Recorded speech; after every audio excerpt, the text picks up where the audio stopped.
They laughed at the limp. They laughed at the red-black flannel. They laughed at the warning on the dog's vest. Three men with badges thought power meant permission. They thought cameras would protect them. They thought no one would stop them. What they did not know was this. Some men walk away from trouble. Others carry trouble with discipline, restraint, and faith. And when the line was crossed, regret did not arrive later. It arrived immediately. Quiet, precise, unforgiving. This is a story about instant consequences, quiet courage, and God's timing working through ordinary moments. If this story moves you, share it with someone who needs it. Leave a comment with your thoughts. And subscribe to the channel for more stories of justice, faith, and silent strength. The wrong man to mock. Cold rain washed over downtown Spokane, turning the parking lot into a sheet of black glass, neon lights trembling in every puddle. Daniel Mercer walked slowly across the lot, favoring his left leg. The limp was subtle but constant, the kind earned and never healed. He was tall, broad through the shoulders, wrapped in a red-black flannel that had seen too many winters. A dark beard framed his face, silver threading through the hair at his temples. His eyes stayed forward, alert but distant. At his side moved Atlas. The German Shepherd was 5 years old, black and tan, powerful without being restless. His pace matched Daniel's perfectly. A black harness rested across his chest, clean and functional, the white letters impossible to miss. Service dog, do not pet. Daniel was not in a hurry. He never was anymore. Rushing led to mistakes, and mistakes had once cost lives. Near the payment gate, raised voices cut through the rain. An elderly woman stood beside a stalled sedan, shoulders hunched beneath a thin gray coat. Her hair was silver and cropped short, rain plastering it to her forehead. She clutched a stack of papers with trembling hands. Her name was Margaret Collins, 72 years old, recently widowed, unused to confrontation.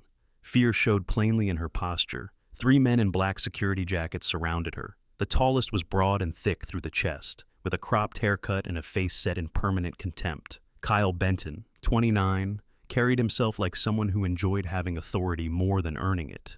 His voice was loud, cutting, designed to dominate.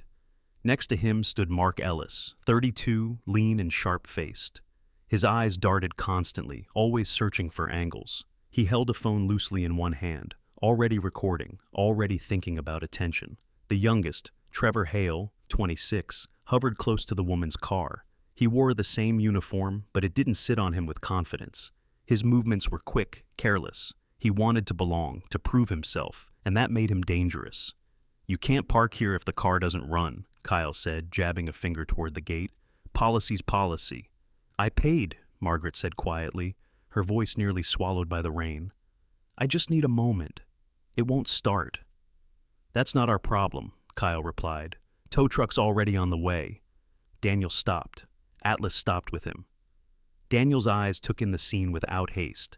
He noted the woman's shaking hands, the men's spacing, the way Kyle stood too close, how Mark angled the camera, how Trevor lingered near the hood like a child itching to touch something he shouldn't. Daniel felt the familiar tightening in his chest, not anger, recognition. He had seen this shape of moment before. Different country, different uniforms, same imbalance. He hesitated. For a brief second, Daniel considered walking on.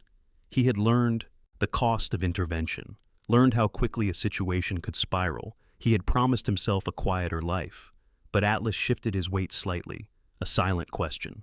Daniel exhaled. He stepped forward. "Hey," Daniel said, his voice low, even. Her car stalled. She paid. "Give her a minute." Kyle turned. His eyes dropped first to the limp, then rose to the flannel, then slid to the dog. A grin spread across his face. "Well, look at this," Kyle said, laughing. "A fake cowboy and his scary pet." Mark snorted, lifting his phone higher. "This is gold." Trevor's gaze locked on Atlas, curiosity mixing with arrogance. "That thing even real?" he muttered. Daniel said nothing. Silence had always been his first line of defense. In the teams, talking too much got people killed. Kyle stepped closer, invading Daniel's space. "You gonna tell us how to do our jobs, Grandpa?" Daniel could smell cheap cologne and wet fabric. He noticed how Kyle leaned on his authority like a crutch. "I'm telling you to leave her alone," Daniel replied. Kyle shoved him. It wasn't hard, just enough. Daniel's left leg buckled half a step before he caught himself. Pain flashed sharp and bright, old and familiar. Laughter erupted. "There it is," Mark said. "Cripple vet loses balance." Margaret gasped. "Please," she whispered.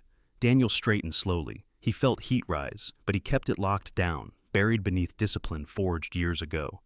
Atlas did not growl, did not bare his teeth. He simply stood. That calm unsettled Trevor. He took an unconscious step back. Kyle sneered. "What, the dog gonna save you?" Daniel met his eyes. There was no threat in his expression, no challenge, just certainty. "Last chance," Daniel said. Kyle scoffed. "Or what?" Daniel reached into his pocket and pulled out his phone. One tap. No words. Mark laughed louder. "Calling your lawyer?" Daniel looked past them, toward the street, toward the cameras mounted on poles and buses, blinking patiently in the rain. "No," he said. "Just making sure you remember this night." The guards didn't understand. Not yet. Instant regret rarely announces itself. Sometimes it waits. Power without character. Rain thickened, drumming harder against the asphalt as the parking lot lights flickered, casting long shadows that stretched and warped with every passing car. Daniel Mercer stood where he was, red-black flannel darkened by rain, shoulders squared despite the ache crawling up his left leg.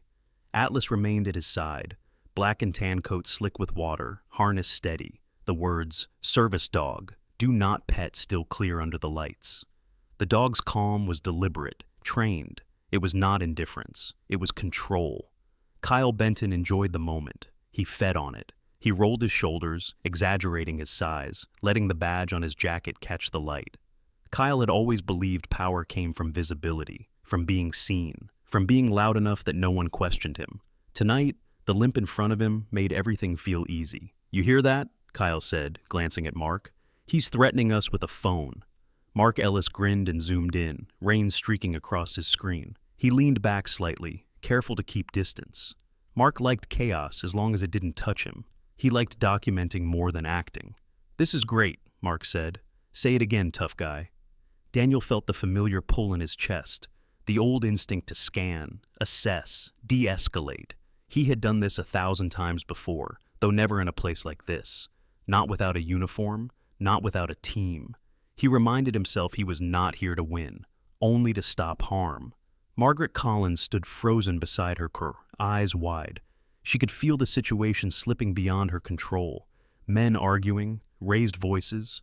The rain seemed louder now. She thought of her late husband, how he used to handle things like this, how alone she felt. "Please," she said again, softer this time. "I just need help starting the car." Trevor Hale shifted his weight. He was the youngest, the least certain. The rain soaked through his jacket, and his boots were already wet. He glanced at Kyle, then at Atlas. The dog's stillness unsettled him. Trevor had grown up around pets, noisy and friendly. This was something else. This was a presence. "Maybe we should just give her a minute," Trevor muttered. Kyle shot him a look. "You serious?" Trevor shrugged, defensive. "I mean, it's pouring. Tow truck's not even here yet." Kyle stepped closer to Daniel again, crowding him. "You hear that?" he said loudly. "My guy here's getting soft." Daniel felt the shove coming before it happened. He adjusted his stance slightly, protecting his bad leg without drawing attention. When Kyle's hand hit his shoulder, the impact was small but deliberate. Daniel stumbled half a step. Pain flared, not sharp, deep, the kind that reminded him why he walked the way he did now. Laughter followed immediately. "There it is," Mark said, delighted. "That limp's not an act." Kyle laughed the loudest. "Man, you shoulda stayed home." Daniel straightened slowly. He did not look angry. He did not look afraid. He looked tired. Inside, something tightened. He remembered dust instead of rain, heat instead of cold. He remembered men like Kyle wearing different colors, different symbols, the same arrogance. He remembered how fast moments turned lethal when no one stepped in early. Atlas shifted slightly closer to him, shoulder brushing Daniel's leg. The contact was grounding, intentional. "Back up," Daniel said quietly. Kyle leaned in. "Or what?" Mark's camera caught everything. The shove, the stumble, the laughter. He didn't think about angles anymore. He thought about views. Trevor swallowed. He felt his pulse in his throat. This had gone further than he expected. Daniel reached into his pocket again. This time, he didn't hesitate. He unlocked his phone and pressed a single icon. Mark laughed harder. Calling mommy now? Daniel didn't answer. He looked past them, toward the street where a city bus rolled by, its mounted camera blinking steadily. Toward the pole-mounted security cameras above the lot, lenses angled down like patient eyes. Kyle noticed the glance and scoffed. You think cameras care? Daniel met his gaze. They always do. Kyle's smile faltered for half a second, then hardened. You don't scare me. Atlas remained silent. No bark, no growl. His ears were forward now, attention focused, body coiled but restrained. Trevor made a mistake. Trying to look brave, trying to impress Kyle, he stepped forward and reached out, fingers brushing the edge of Atlas's harness. Bet this thing's just for show, Trevor said, forcing a grin. Daniel's voice dropped, firm and final. Don't. Trevor ignored it. His hand closed around the harness strap. Atlas moved, not forward, not violently. He shifted sideways, fast and precise, twisting his body in a way that leveraged Trevor's grip against him. Trevor lost balance instantly, boots slipping on wet concrete. He went down hard, wrist bending at an angle it wasn't meant to. He screamed.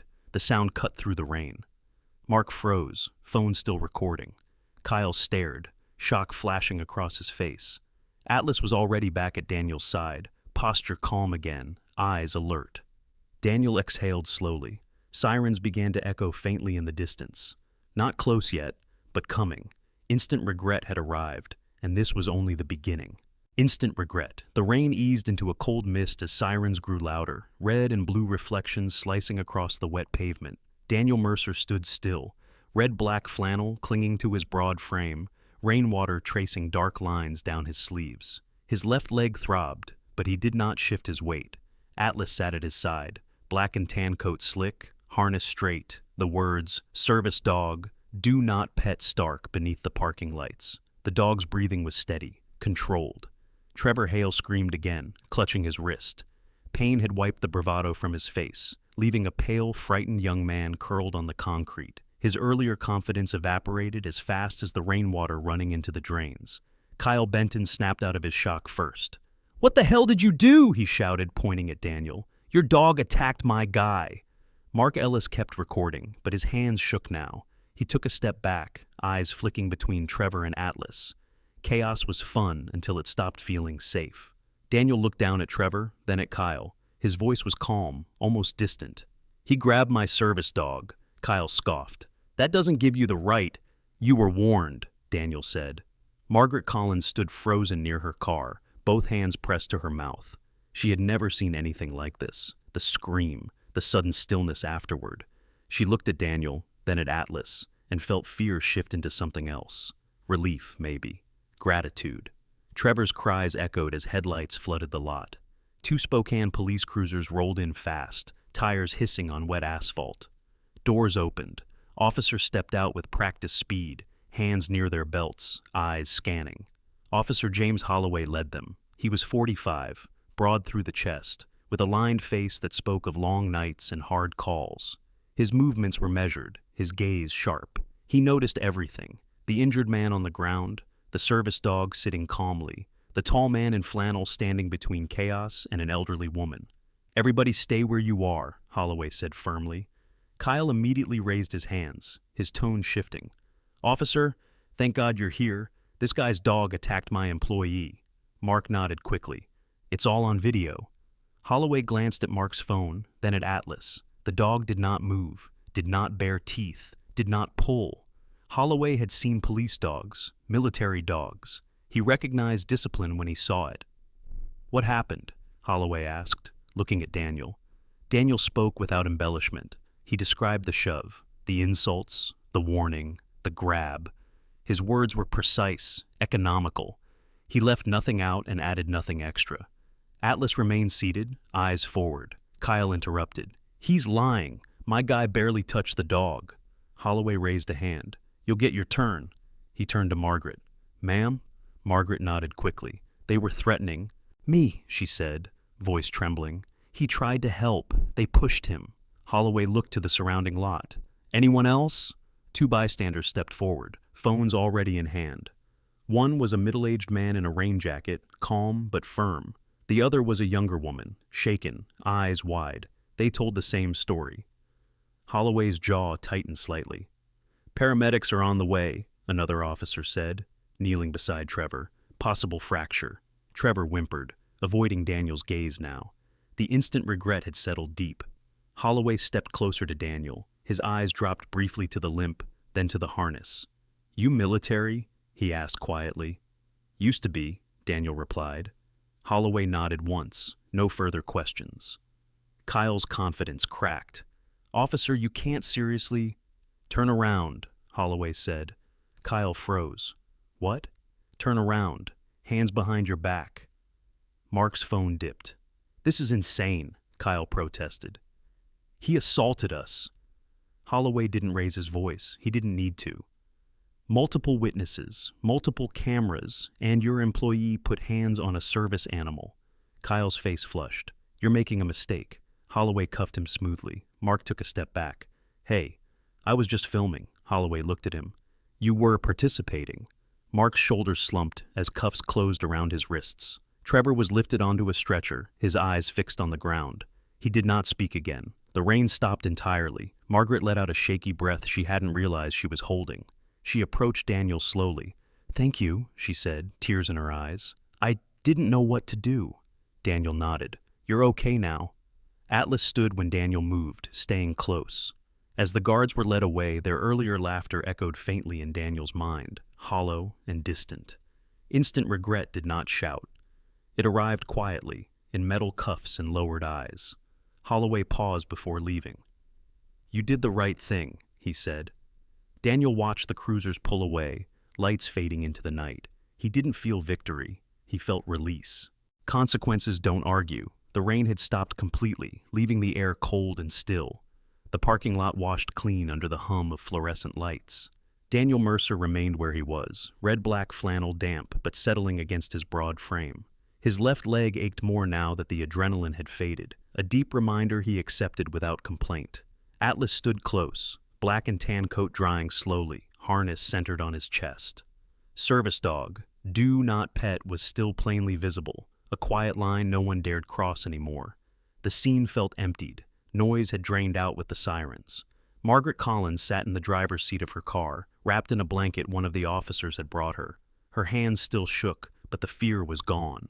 She watched Daniel through the windshield, memorizing his face as if afraid she might forget it. Officer James Holloway finished speaking with his partner, then turned back toward the lot entrance as another vehicle pulled in. A black SUV stopped near the gate. A man stepped out, tall and trim, his movements brisk despite the cold. Victor Reynolds, mid-50s, regional operations manager for the towing company. His hair was neatly combed, his coat expensive, his posture rigid with the kind of authority built in offices rather than on streets. His eyes swept the scene quickly, already calculating damage. "What happened here?" Reynolds asked, voice tight. Kyle Benton, hands cuffed behind his back, looked up like a drowning man spotting air. "Sir, this guy's dog attacked Trevor. We were just doing our jobs." Reynolds frowned, irritation flashing across his face. He hated scenes. He hated witnesses. Holloway stepped in calmly. "We've reviewed statements and footage. Your employees escalated the situation and assaulted a civilian. One of them interfered with a service animal." Reynolds stiffened. "That's a serious accusation." "It's a documented one," Holloway replied. Mark Ellis avoided Reynolds' eyes. The phone that once felt like power now felt heavy in his pocket. Reynolds turned to Daniel. "Sir, my apologies for the inconvenience. I'm sure we can resolve this without—" Daniel raised a hand slightly. "I'm not interested in resolving anything." His voice was steady, controlled. Reynolds studied him more closely now. The flannel, the limp, the dog. Something in Daniel's stillness unsettled him. Holloway continued. "We're forwarding everything to the city. There will be an internal review. Likely suspension of your contract." Reynolds' jaw tightened. He looked at his employees, at Kyle, red-faced and silent, at Mark, pale and shaking. Instant regret did not arrive all at once. It crept in. Reynolds reached out and unclipped Kyle's badge from his jacket. The sound was soft, almost polite. "You're done," Reynolds said flatly. Kyle stared at him. "You can't—" "I can," Reynolds replied. And he turned to Mark and did the same. The badges disappeared into Reynolds' coat pocket like erased names. Trevor was already gone, loaded into an ambulance. The youngest would wake up later with a cast and a long list of questions about how fast arrogance could turn into loss. Margaret stepped out of her car slowly. She walked toward Daniel, her movements cautious but determined. "I don't know how to thank you," she said. Daniel shook his head. "You don't need to." She looked down at Atlas, then back up. "He's beautiful." Atlas remained still, ears forward, eyes gentle now. Reynolds cleared his throat. "Sir, if there's anything my company can—" Daniel met his eyes. "There is." Reynolds straightened. "Yes? Remember tonight," Daniel said, "and teach your people to remember it too." Reynolds swallowed us and nodded once. Officer Holloway approached Daniel again. "You'll likely be contacted for a statement," he said, "but from what we have, this is clear." Daniel nodded. He felt tired now, the good kind, the kind that followed closure. As Holloway walked away, Daniel looked around the lot one last time. The cameras above blinked steadily, impartial witnesses to human behavior. He thought of all the moments in his life when there were no cameras, no records, only consequences. Atlas nudged his leg lightly. "Time to go," Daniel murmured. They walked toward the exit together, the city opening up beyond the gate. Behind them, contracts unraveled, careers ended, and explanations began forming too late to matter.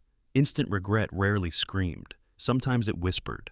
Quiet consequences. Dawn crept over Spokane in pale gray light. The city rinsed clean after the storm, streets steaming softly as if exhaling the night. Daniel Mercer walked along the edge of the riverfront, red-black flannel buttoned against the morning chill. His broad shoulders moved with a steady rhythm, even as his left leg dragged slightly with each step. The limp was more noticeable when he was tired, and this morning he felt every mile he had ever walked. Atlas paced beside him. The German shepherd's black and tan coat caught the early light, dry now, immaculate. His black harness sat square on his chest, the lettering still clear and deliberate. Service dog, do not pet. People noticed it, people always did. And this morning, they kept their distance. Daniel preferred it that way. The city was quieter at this hour. Fewer cars, fewer eyes. He liked the space it gave his thoughts. Last night replayed itself in fragments, the shove, the laughter, the sudden shift when arrogance met consequence. He did not feel satisfaction. He never had. What he felt was something closer to balance. Near a small coffee stand opening for the day, a woman stepped out hesitantly. She was in her late 30s, hair pulled into a messy bun, wearing a thick sweater and tired eyes. Emily Parker, the barista who had watched the confrontation from across the lot the night before. She had stayed after, given her statement, and gone home shaken but thoughtful. She recognized him instantly. "Hey," she said, cautious but sincere. "You're the guy from last night." Daniel nodded slightly. "I just wanted to say, you didn't have to do what you did," Emily continued. "Most people would have walked away."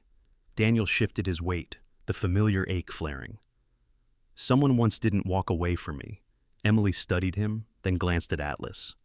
"Your dog's incredible. He does his job," Daniel replied. Emily smiled faintly. "So did you." She didn't press further. She sensed instinctively that he was not a man who liked explanations. She went back inside, leaving Daniel with his thoughts. They continued walking. Daniel thought about how many times he had been on the other side of consequence. Places where there were no cameras, no witnesses, only decisions and their cost. He had learned long ago that real justice was quiet. It did not announce itself. It did not seek applause. Atlas slowed slightly, sniffing the air, then resumed his pace. The dog had already let the night go. That was something Daniel envied. By mid-morning, the story would spread. Video clips trimmed and reposted. Comment sections filled with strangers arguing over moments they did not understand. By afternoon, the towing company's contract would be under review. By the end of the week, people like Kyle Benton would explain to family and friends how everything had gone wrong so fast. Instant regret worked like that. Fast, clean, unforgiving. Daniel would never be mentioned by name. He reached the edge of the river and stopped, resting a hand on the railing. Atlas sat beside him without command. For a moment, Daniel closed his eyes. He thought of the man he had been at 25. Faster, stronger, certain. He thought of the choices that had shaped the limp, the scars beneath his flannel, the silence he carried now. He thought of how easy it would have been to become bitter. But bitterness was loud, and Daniel had grown tired of noise. Behind him, footsteps approached slowly. Margaret Collins stood a few feet away, bundled in a heavier coat than the night before. Her posture was steadier now, her eyes clearer. "I hoped I'd find you," she said. Daniel turned slightly. "Everything okay?" She nodded. "My car's fine. A neighbor helped me this morning." She hesitated, then smiled. "I just wanted to say goodbye, and thank you." Properly. Daniel nodded again. Words felt unnecessary. She looked down at Atlas. "You remind me of my husband," she said softly. "He believed in stepping in, even when it cost him." Daniel felt something shift in his chest. Not pain, something warmer. "Take care," Margaret said. "You too," Daniel replied. She walked away, lighter somehow, leaving Daniel and Atlas alone with the river. When Daniel finally turned back toward the city, he felt ready to leave it behind. Spokane would move on. It always did.